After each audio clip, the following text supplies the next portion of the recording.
pense que comme la plupart d'entre vous, j'ai peur de l'hôpital, de ces longs couloirs blancs et de ces odeurs d'antiseptiques qui nous prennent un peu à la gorge dès qu'on passe la porte de l'hôpital.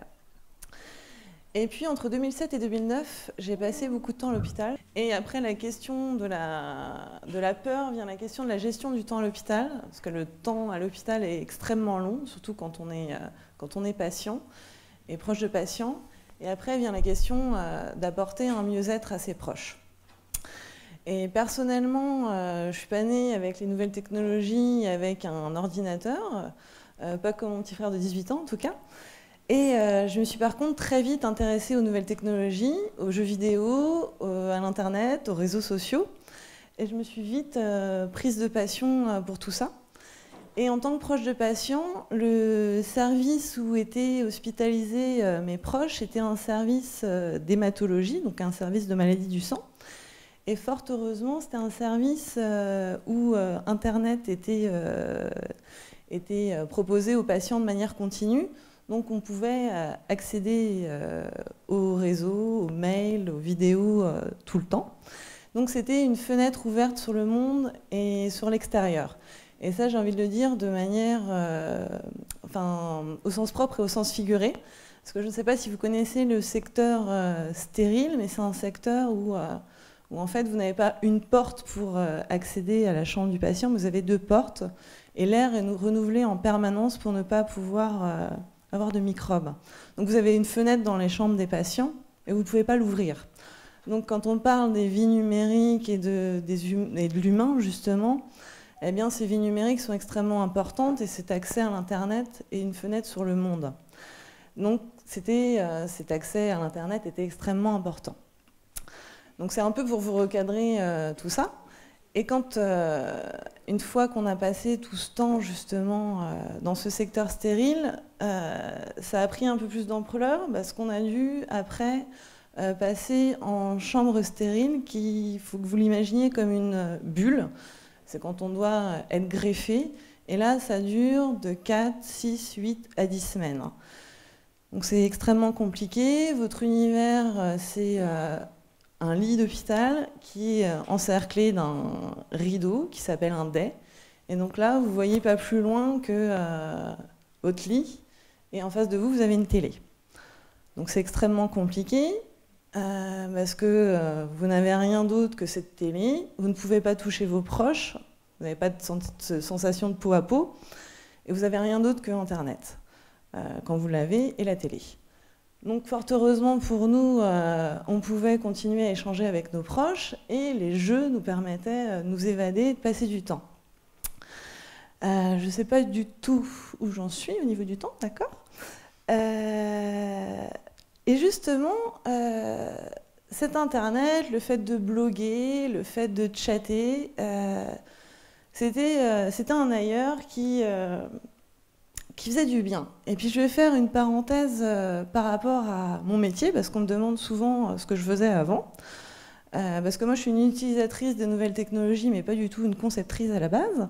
Donc moi j'étais bibliothécaire documentaliste, et mon objectif c'était de rendre accessible la culture à tous. Donc je suis extrêmement contente et sensible d'être aujourd'hui dans un musée, ça a beaucoup de sens. Et après, j'étais chargée de développement dans une holding de conseil.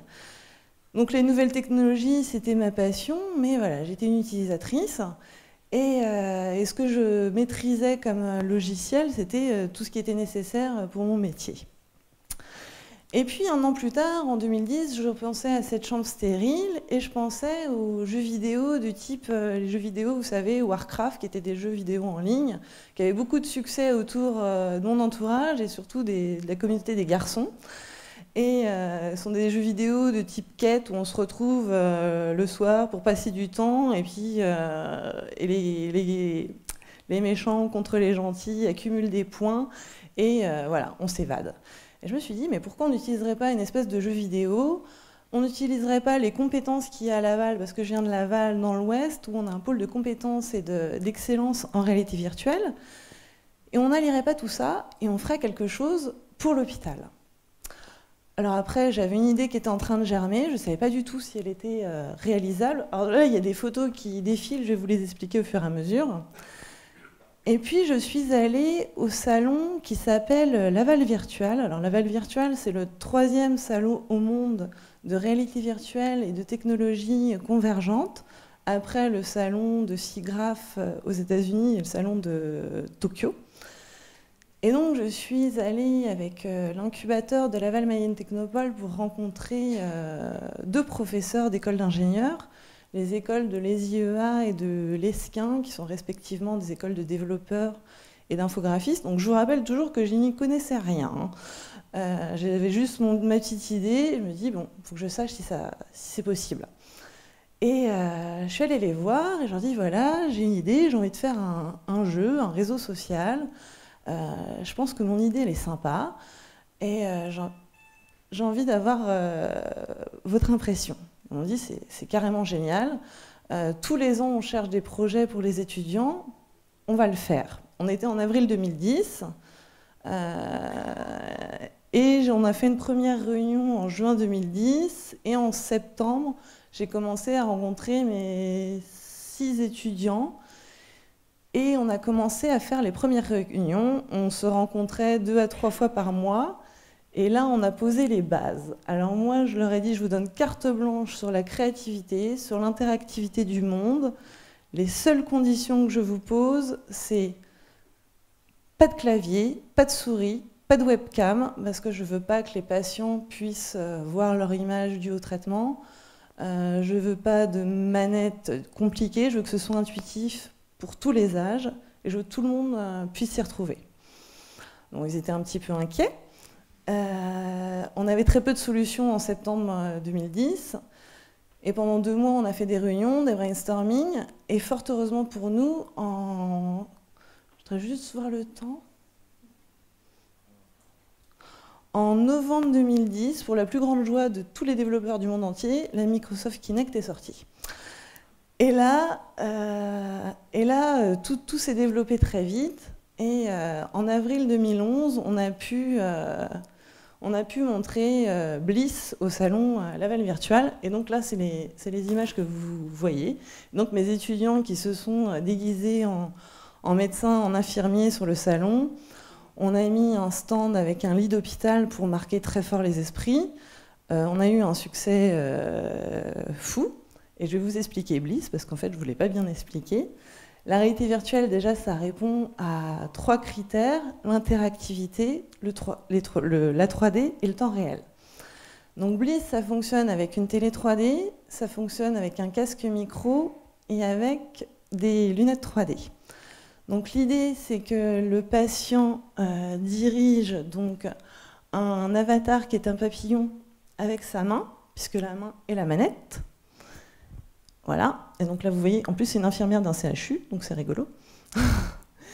Et il se balade dans un monde virtuel numérique qui est composé de plusieurs environnements qui sont des forêts, plages, prairies, que je me rappelle, pays de cristaux, et donc on peut interagir avec l'environnement. Donc ça a été présenté donc en avril.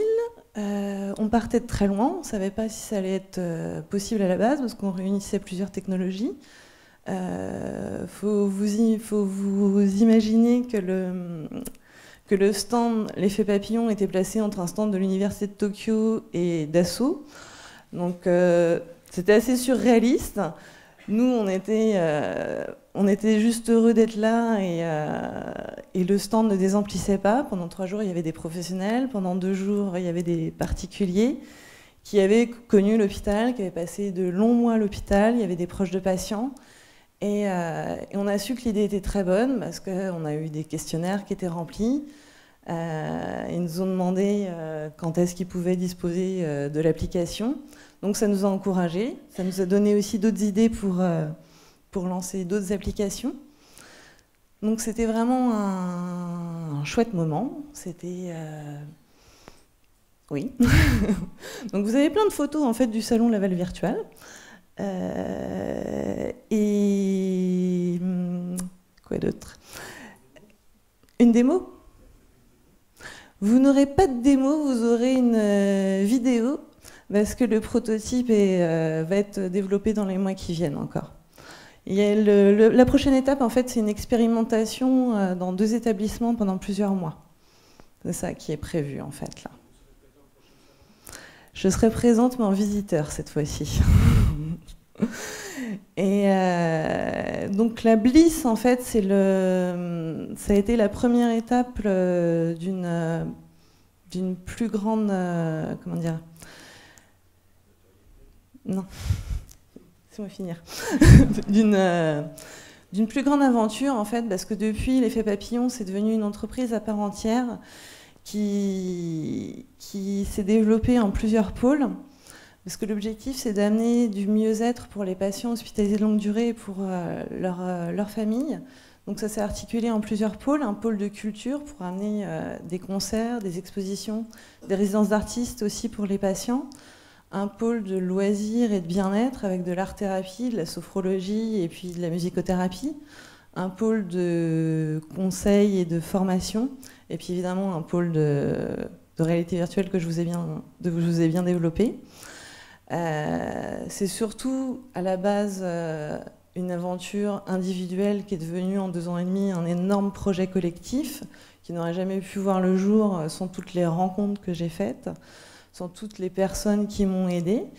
Et je suis extrêmement heureuse d'avoir pu vous le faire découvrir aujourd'hui grâce à l'invitation de TEDx, de Magali, de Fernand, de Franck. Et je pense qu'on peut... Non, il n'y a pas AVLC, parce que sinon j'aurais pu vous montrer la vidéo, mais si vous venez au labo, je vous montrerai des bouts du monde de Bliss. Voilà. Merci. Je vous remercie infiniment de votre écoute.